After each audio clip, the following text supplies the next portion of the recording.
Frisco, Texas, video 6. I'm Debbie Warford with Home Solutions Realty serving the Dallas, Texas area. Last video, we went over how the seller chose the offer that they accepted, and now the home is under contract. Today, we're going to go over what happens next as the seller moves closer to closing on their home. Let's begin. The seller received 3 offers on their property, and now the home is under contract, meaning that both the buyer and the seller have signed the contract. The buyer's agent delivered the earnest money to the title company and delivered the option check to me, their agent, to give to them.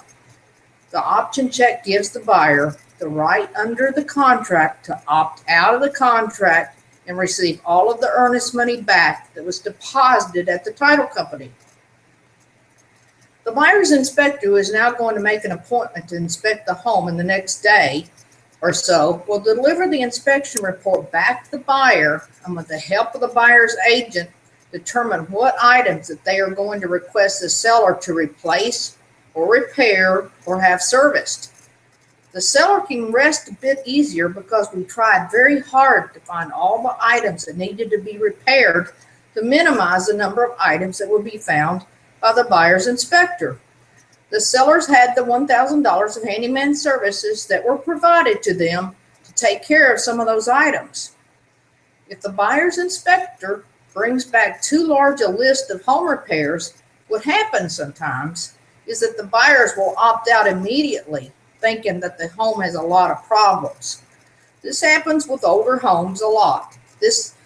With my suggestions, the seller has to try to make sure this does not happen.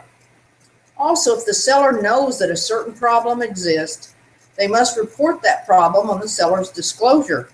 So I always recommend to the seller to repair anything that needs to be corrected. It not only brings you more money up front in the offer, but also saves you from not having to negotiate the repair with the buyers after inspection.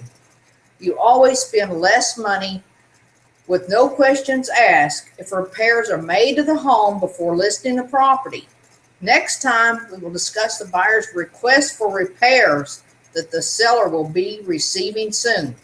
Until next time, to your success.